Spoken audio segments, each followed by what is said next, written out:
What's up, everyone? Welcome back to another episode of the Cali Kid Official Podcast. This is episode number 36, I do believe. So let's get right into it. So Spotify is basically on the brink of a mutiny. If you don't know, various members of the Spotify company are voicing their displeasure with Joe Rogan. On one of his episodes, he made some comments about fires being started in Oregon by leftist anarchists, and it came back that was wrong. He did apologize about it, but now the employees are wanting to be able to have control over editing his podcast, the type of guests he has on, and so on and so forth. So this is basically created a divide within the company, and now the employees are threatening to go on strike. So the article says Spotify employees threaten to strike if Joe Rogan podcasts aren't edited or removed. So that's pretty much the premise of his platform. Very unadulterated, unfiltered commentary. So for them to try to threaten that, that's not gonna go well, because I'm pretty sure that's in his contract, and he has creative control as well. So Spotify knew what they was getting themselves into when they agreed to this. So now there's a divide within the company. So it says a contingent of activist Spotify staffers are now considering a walkout or full-blown strike if their demands for direct editorial oversight of the Joe Rogan Experience podcast aren't met.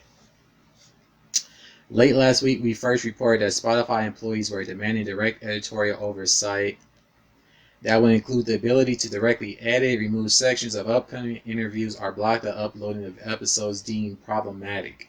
The employees are demanded the ability to add trigger warnings, corrections, and references to fact-check articles on topics discussed by Rogan in the course of his multi-hour discussions.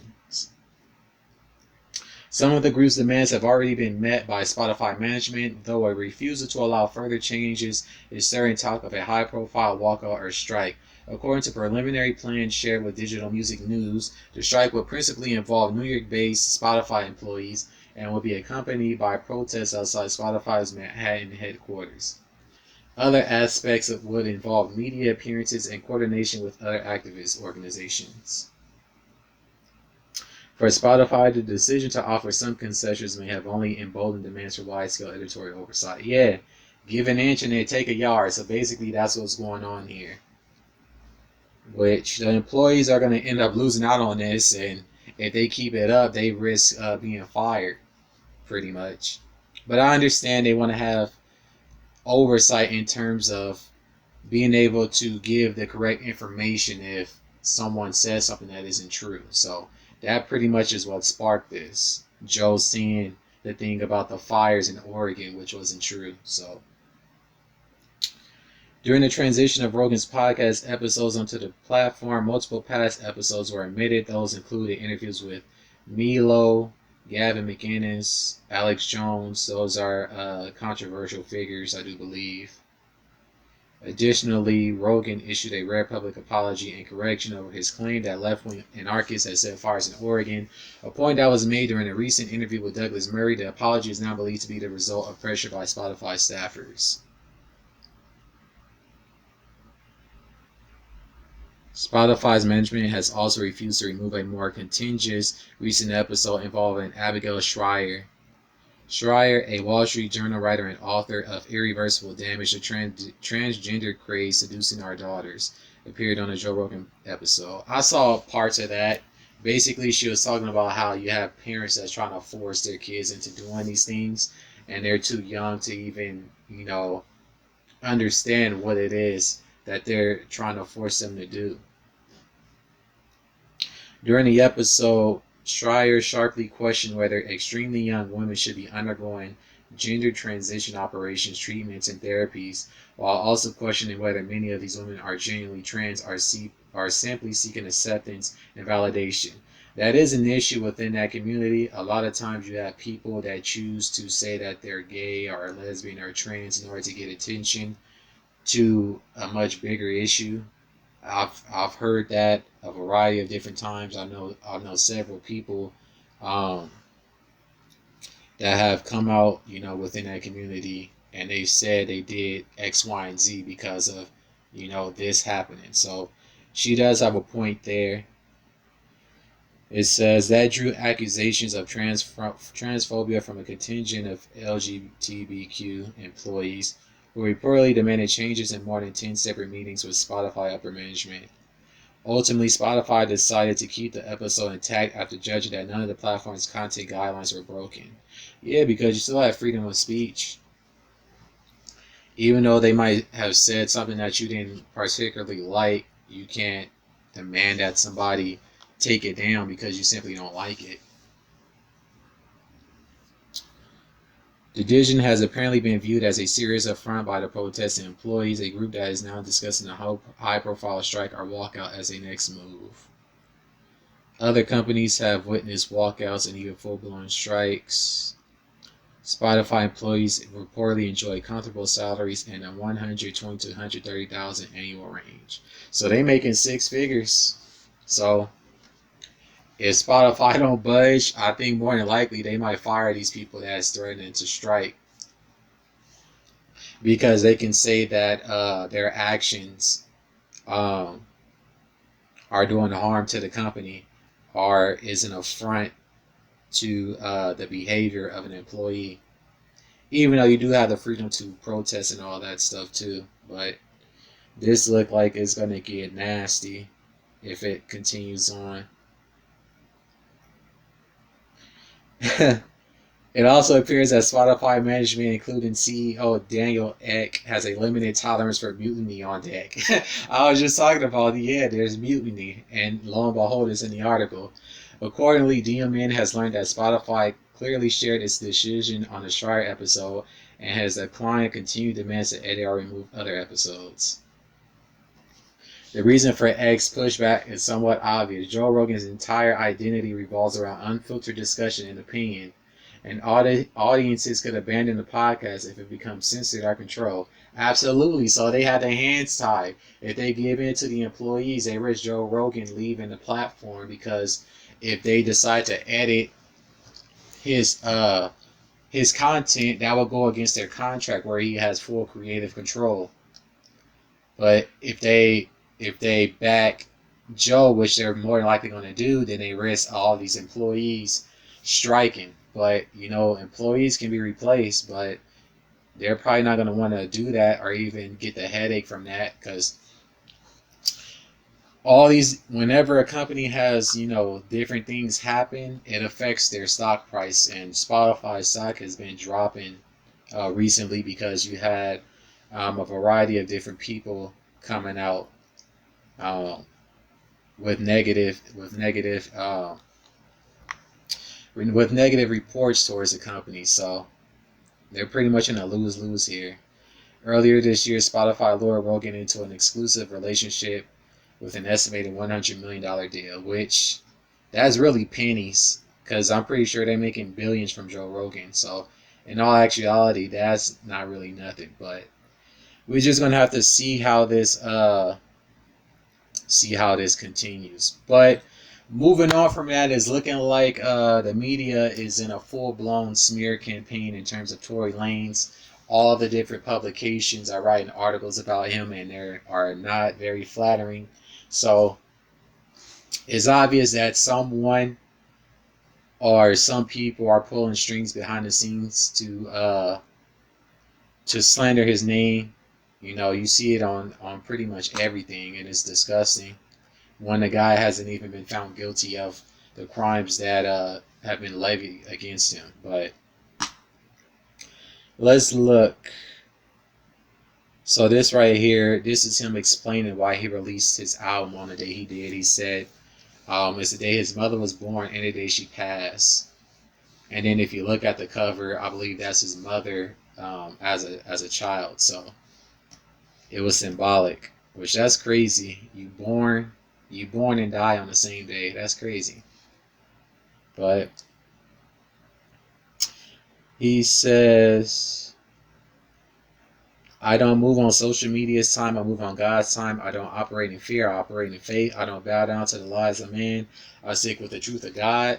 And for those reasons, it doesn't matter who rises against me in this hour and small season, big or small obstacle, I will prevail and rise to greatness as God said I will. I've never seen verified publications come together with biased opinions for a smear campaign on an artist, he wrote. However, I still have love for each and every one of you who continue to choose money over truth.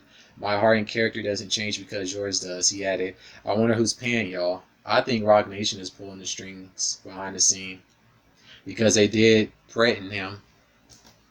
If you listen to his album, he said that they called him, threatening him not to say nothing. And then lo and behold, their artist gets online and puts out a narrative to basically, get ahead of everything. But this is going to blow up when this goes to court. But yeah, look at all these different publications.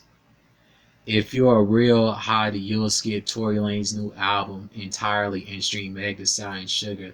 Yeah, they being paid off high snob society. Congrats on the most toxic album of the year. This is the last time we will cover Tory Lanez. Here's why. Y'all don't even have all the information and y'all doing that. Complex. Tory Lanez Daystar is much worse than just a terrible album. Yeah, you guys are pathetic. Pathetic. Look at this dude. This culture vulture. Tory Lanez is trash. Tory Lanez does not support black women and as such does not support black people. That's a lie. Just because somebody accuses someone of doing something doesn't mean that it actually happened. Until you have all the facts, you have to leave all of your assumptions, somewhere else. But, yeah. I'm telling you, once this plays out in court, man, it's going to be a day of reckoning. It's going to be a lot of lawsuits. A lot of lawsuits. But moving on from that, so we just had the first presidential debate, and I never laughed so much in my life. It was a complete performance of comedy and buffoonery. Trump was over talking Joe Biden, and Joe Biden was, it seems as though if a strong gust of wind blew by, it might blow him away. So, but for the most part, it was a shit show, and the comments after by the different media publications was funny. That was probably the funniest part. Like some of the quotes was, "This was the worst presidential debate in history. I'm embarrassed, and other countries are laughing at us." And then there was one sound bite where they asked Trump to denounce white supremacy, and he basically kind of like sidestepped it and told the Proud Boys group to stand by and stand down, which, well, that is not too surprising. But let's see what the people had to say. But the other side said he's denounced him in the past, but you know how that go. Two sides of the same coin, left and the right. Left wing and the right wing. What's the body? They're pretty much the same thing, Democrat and Republican. It's just a way to divide and conquer people. So people on Twitter, over 4 years, Trump has had an extraordinary number of opportunities to condemn white supremacy, and the best we get is stand back and stand by. It's not hard. Here's a simple script. I condemn white supremacy in all of its forms. He literally couldn't condemn white supremacy when asked to do so outright. Trump refuses to denounce white supremacy, launches into a snide-loaded comment after Biden talks about his son who died, and closes with anti-democracy gibberish. Can't wait to see what the intellectual Zavonis come up with to smooth this over. They've already come up with stuff, but it is what it is. Just triple checking he didn't condemn white supremacy. He literally couldn't denounce white supremacy. Jack Quaid, he plays on The Boys TV show. 2 takeaways from tonight. Future debates are pointless. The President of the United States cannot condemn white supremacy. They really are, because they're supposed to have a moderator, but the moderator doesn't have no type of control over what the 2 individuals say. And they're saying that going forward, they're going to mute the mics so that they can't overtalk the other person. So yeah, pretty much everybody has something to say about it. Me personally, it's just one giant shit show, and now it's being reported that he contracted COVID. President Trump did, and there's a lot of conspiracy theories that this is a way for him not to have to debate anymore, and a way for him to push people to get a vaccine, because he's going to come out and say that whatever medicine or vaccine that he took cured him, and he's going to urge other people to get it. So you know how that goes. But to me, the entire situation was funny. That was the funniest thing I seen. And then to see to see the media get upset like that shit was funny. But moving on from that into the Breonna Taylor case, so it's looking like a whole bunch of shenanigans is going on with this. It's looking more and more like a cover up day by day. They released partial footage from the event, which doesn't tell everything that happened, and then you have conflicting reports of neighbors hearing the police. Only one person happened to hear, and then that person retracted their story. And then you had other people say that they didn't hear. And then it's being reported that the Attorney General withheld information from the jurors, and didn't give them the opportunity to push for murder charges in the case. So it's just one giant shit show after another. So let's see here. I think this is it right here. Yeah. Alright, so it says the release of the grand jury recordings will be delayed, but they're out now. The judge ruled, let's see. The grand jury did not indict any of the officers involved on charges related to her death. One officer was charged. AG asked for more time to redact witness info. The judge reportedly gave him 2 days. Cameron says grand jury could have considered other charges on its own. Not if they wasn't informed that they had the ability to do that, They don't know the law as well as you do. A lawyer representing 13 John Does has filed with the court a motion to intervene in the case of former Detective Brett Hankinson, who was charged with wanton endangerment in the first degree. The motion asks the court to keep identifying information out of the public record. 13 people are witnesses gave statements to LMPD's Public Integrity Unit and later to the Attorney General. That LMPD unit even said that the way that the raid was undertaken was gross misconduct. So there's going to be more charges coming down, because there's a lot of stuff in terms of the way this case was handled that's not sitting right with me, and I'm pretty sure lots of other people.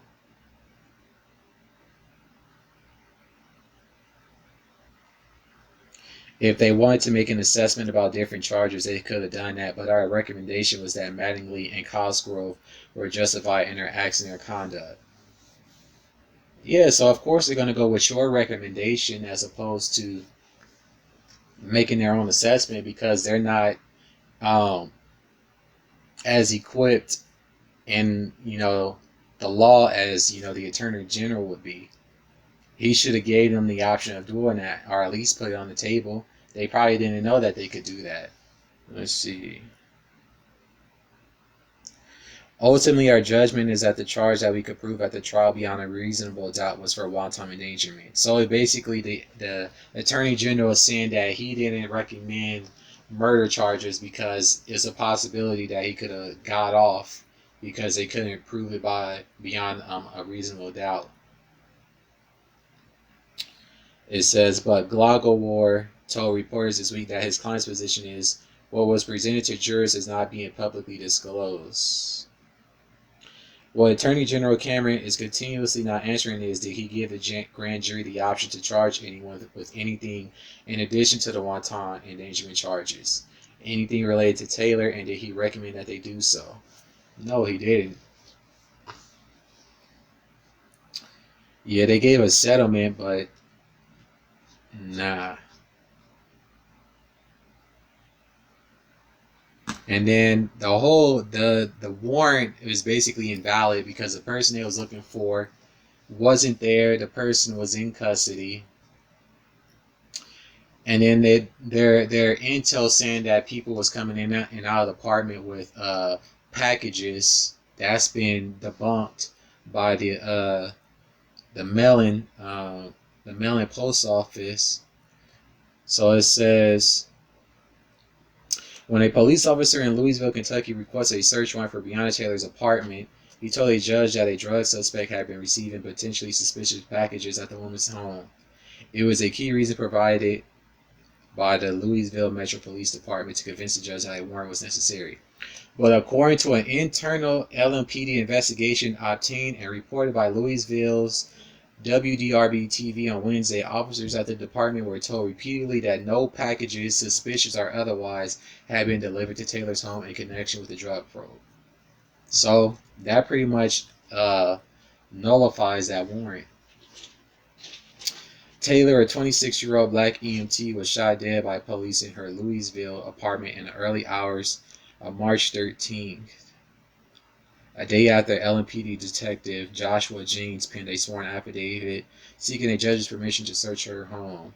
In the affidavit, Jeans said a suspect in a narcotics investigation, Taylor's ex-boyfriend Jamarcus Glover, had been seen retrieving a suspected USPS package in his right hand from Taylor's apartment in January before driving to a known drug house. Glover, James wrote, may be keeping narcotics in or proceeds from the sale of narcotics at Taylor's home for safekeeping.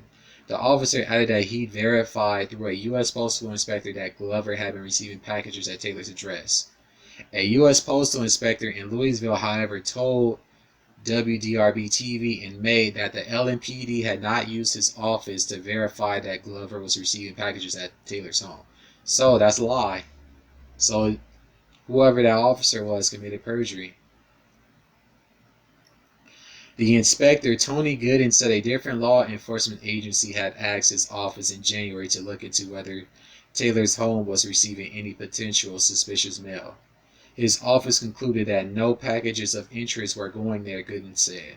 So maybe that officer used a different agency to inquire about it. He didn't directly make the inquiry himself. On Wednesday, citing an investigative report from LMPD's Public Integrity Unit, said officers at the department were well aware of the postal inspector's conclusion. So basically, they disregarded what they were told and went along and tried to enforce this warrant and this search anyway. The LMPD had reportedly asked two members of the Shively Police Department to assist them in the case and to ask a postal inspector on their behalf whether suspicious mail was being sent to Taylor's apartment. The Shively officers learned from the postal inspector that no dubious packages were being sent there. Okay. Sawyer told Mattingly in January that no packages had been received at the address, and the post office did not receive any packages either. Sawyer said he provided the same information to two other LMPD officers a week later. Sawyer also told investigators that he'd asked Mattingly about Jane's warrant affidavit following Taylor's death. Sergeant Mattingly stated he told Detective James there was no package history at that address, Sawyer told investigators. So yeah, this James was placed on administrative reassignment in June. Yeah, there's gonna be more charges coming because this was negligence, disregarding the information that they were told, and it's resulting in somebody being killed because of their negligence.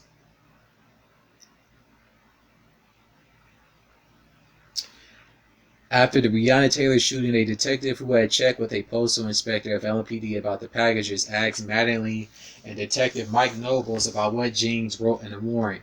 Nobles said he was confused about the conflicting information on the affidavit as well. Yeah, it sounds like a cover-up. Glover, who police said had also listed Taylor's address as his own and had been seen making multiple trips between her apartment and allegedly known drug houses, has claimed he never sent anything illegal to Taylor's home. The package he was seen carrying from her apartment in January had contained shoes and clothes, he told the Journal in August. Yeah, this shit is crazy. So let me go to their front page because I do believe that they released them. Yep, so it's an outbreak with the Secret Service and the president. What happens if the president becomes incapacitated? The vice president takes over. That's how it goes. It's a succession of power. Grand jury audio details raid that killed. One of the jurors sued to make the proceedings public. Oh, now they're trying to take some type of accountability. It says, though police had a no-knock warrant that would have allowed them to burst in unannounced, they agreed it was better to give them a chance to answer the door. Yeah, you don't knock on somebody's door. They don't say who is it or nothing like that, and then you bust down their door, and then it proceeds to become an entire shit show. That's why those type of warrants need to be outlawed, because you have situations like this that didn't even need to happen. Detective Miles Cosgrave said the officers have been told to use our maturity as investigators get into this house. Hoover said the officers announced themselves as police and knocked 3 times. He estimated they waited 45 seconds to a minute before going through the door. Another officer said they waited as much as 2 minutes. How come they don't have all of that on the body cam? And why was a body cams turned off and conveniently turned on after everything was over? A Walker said he heard knocking, but that police did not respond to Hughes and Taylor's repeated request that whoever was at the door identify themselves. He told police that he grabbed his gun and they both got up and walked toward the door. She's yelling at the top of her lungs, and I am too at this point. No answer, no response, no nothing, said Walker. So basically, it's a case of he said, she said, and if they had those body cams on, we could confirm who was telling the truth, because it would have picked up the audio if what Walker said is true and if what the officer said is true. Police said they used a battering ram to enter the apartment, hitting the door 3 times before getting inside. Detective Michael Noble said officers made so much noise that an upstairs neighbor came outside. Walker, who has said he thought the police were intruders, fired once, hitting Detective Jonathan Manley in the leg as soon as he leaned inside the apartment. Mattingly said in testimony, some of which was previously released, that he fired his gun while falling on his backside. But from what else they've been reporting is that the ballistic reports are inconclusive. They can't determine if the bullet came from Walker's gun or if it came from one of the officers' gun, because one of the officers was carrying a 9mm, and people are trying to say that it might be friendly fire. So Cosgrave came through the door and saw Manley on the ground. In his interview with investigators, he spoke to the confusion of the confrontation. He told investigators that he thought he fired 4 or fewer shots, but the evidence showed he fired 16 rounds. How you did I know you fired 16 rounds? You thought he fired 4 or fewer shots? Were you high or drunk? Because one of the rules of carrying a firearm is you're supposed to be aware of what you're aiming at, and if you're unsure, you're not supposed to fire. Right here it says he thought he fired 4 or fewer rounds, but 16 rounds were fired. So you fired 4 to 5 times as many rounds as you thought you did. So this shit is crazy, boy. So one officer fired 16 rounds, another fired 10. This shit is crazy. Yeah, someone kicked in the door and shot my girlfriend. All those officers should fry, because this was gross misconduct and negligence. And this unit, for what I've read, have been involved in a similar situation. And I believe I talked about this on one of my podcasts, so I'm going to try to pull up that footage and show you guys what I was talking about.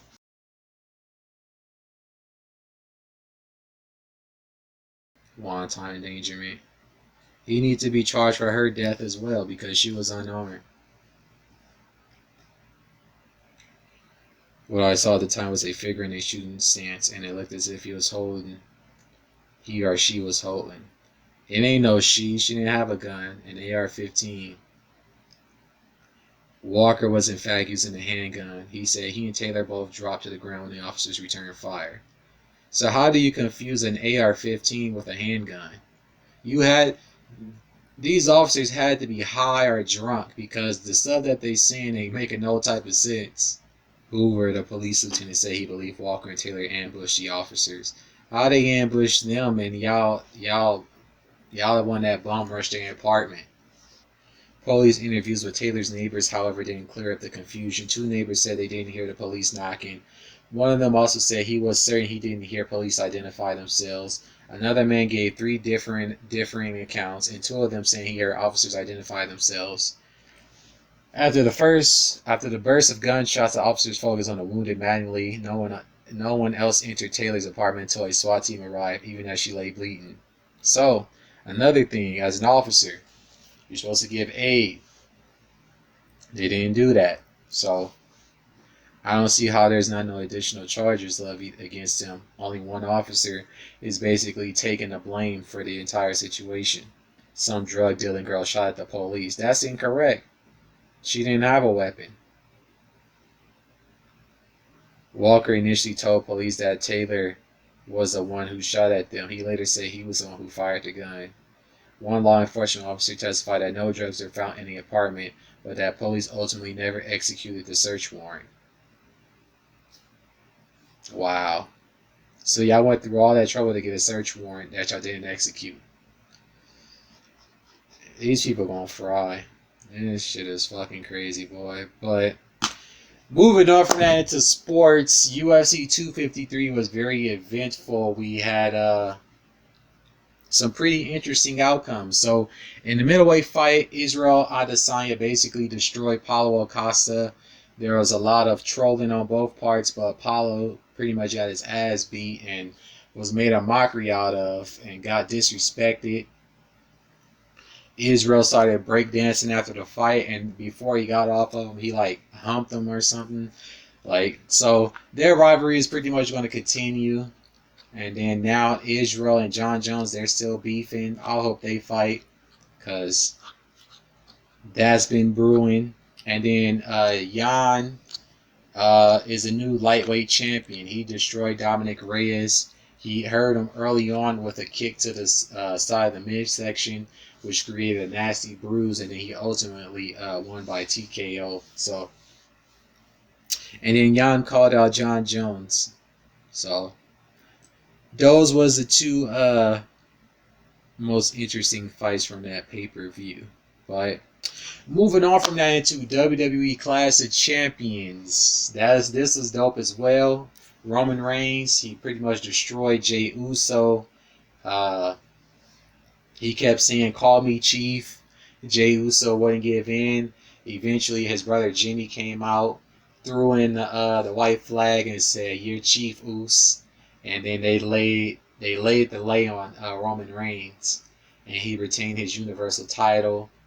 Shayna, Nia Jax, and Nikki Cross, for whatever reason, were unable to compete, so their matches got scratched. And Bayley, instead of defending her belt against Nikki Cross, she defended it against Asuka. And then at some point, Sasha Banks interfered and attacked her, which resulted in her winning her title by disqualification. So Banks and Bayley, I believe, are going to face off at Hell in a Cell, which that should be interesting. Randy Orton, Drew versus Drew McIntyre. This was a very brutal match. It ultimately ended with Randy Orton being Sweet Chin Music off of the top of an ambulance. He got chokeslammed through a table by the Big Show, and he got beat up by Christian in the backstage. So basically, all the legends that he attacked came back, to get back at him. And Ric Flair was the one driving the ambulance away. So this was pretty interesting. The only person left, I'm pretty sure, is Edge. So maybe Edge is going to come back at some point. And then we get the Intercontinental Championship match. That was crazy. Sami Zayn ended up retaining his belt by handcuffing AJ to a ladder and handcuffing Jeff Hardy to the ladder by putting one part of the handcuff through his earlobe and then the other part to a ladder. And he retained his belt. So that right there was crazy.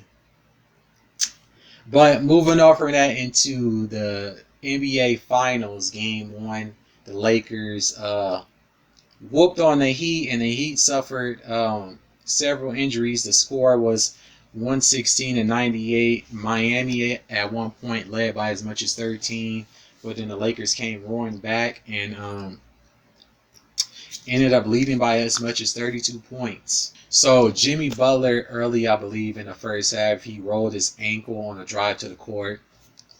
Goran Dragic, he hurt his foot, is being diagnosed as a torn plantar fascia. And then Bam Adebayo strained his shoulder, and later it was ruled as a neck strain. At one point, LeBron fell to the floor with Jimmy Butler, so it was a lot of contact in this game, and it's looking like the Lakers are going to sweep. The next game will be today, which is Friday, but when you guys see this, it'll be Saturday. And I'm picking the Lakers to win, to sweep pretty much. But LeBron, he finished with 25 points, 13 rebounds, 9 assists. Davis had 34 points, 9 rebounds, 5 assists. And Jimmy Butler had 23 points, 2 rebounds, and 5 assists. So I'm looking forward to Game 2. I believe Goran Dragic and Bam Adebayo have both been ruled out. It's being reported that Bam might be back in Game 3. But the Lakers, their team was built to basically match up with any style of play. You want to play small ball, they can do that. You want to play in the paint, they can do that as well. So we'll just have to see going forward. But moving on from that into music, several artists released music this week. First up, we get YG, My Life 400. Project is 13 songs. The song Rodeo samples How Do You Want It by Tupac. My favorites were Blood Walk, FTP, and Laugh Now, Cry Later. Overall, I gave it a 77%, 10 out of 13. It was an okay project. You know, I already heard some of these songs. It was okay. He had a couple of skits in here. So, overall, it was an okay project to me. 21 Savage and Metro Boomin, they dropped Savage Mode 2. I didn't get a chance to listen to that, so maybe I'll talk about that on the next podcast. Bryson Tiller, he dropped Anniversary, 10 songs.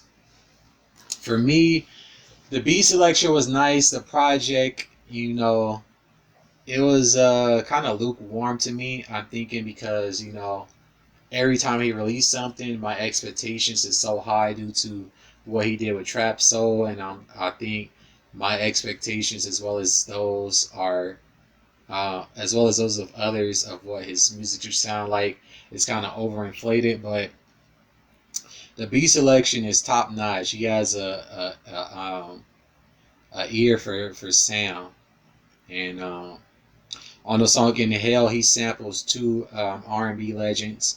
He samples the song "Not Gonna Cry" by Mary J. Blige, and he samples "All Night Long" by SWV, particularly the vocals. But so I didn't give like a grade to it, because you know there wasn't no songs that really stood out to me. But sonically, it's a very it was a very good project. And then we get Blackpink. They're set to drop their album as well. I haven't listened to that. I've heard a few of their singles. So, but that's pretty much probably gonna do some numbers as well. But moving on for that into entertainment. So Twitch is introducing this new platform called Soundtrack, because as you know, they've been having issues with copyright claims and stuff like that. Alright, so it says Twitch offers users rights cleared music with new soundtrack platform. Twitch is giving users a new way to avoid copyright takedowns when using music in their live streams, and it doesn't involve licensing deals with major record labels. So yeah, this was a big issue. That's why when you listen, or should I say when you watch Twitch playbacks, there's like muted parts because the music isn't licensed. So basically they partner with several independent artists and platforms in order to give Twitch users access to music to play in their background.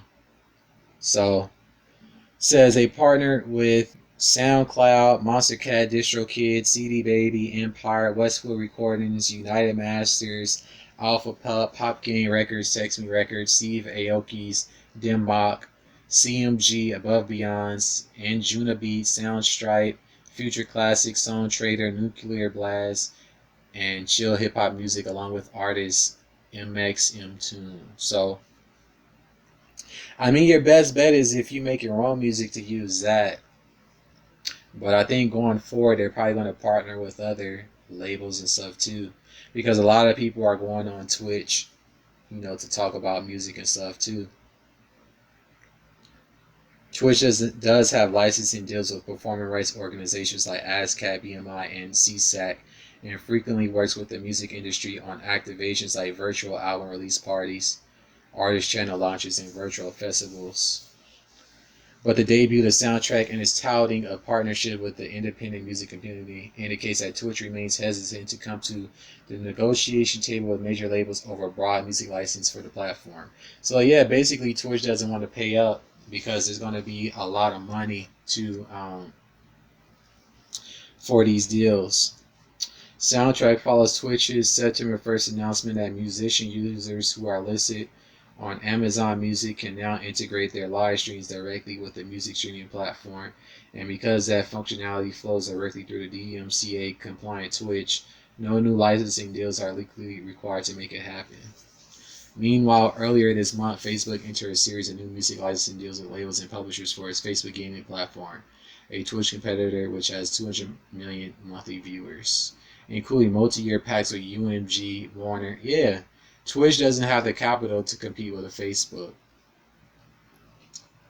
But this should be interesting going forward. This is going to be a nice development. But that's going to pretty much do it for this week's podcast. I appreciate you all for tuning in. If you're listening on Anchor, Spotify, and everywhere else, I appreciate you all for listening. If you're watching on YouTube, be sure to leave a like and a comment below. And until the next one, peace.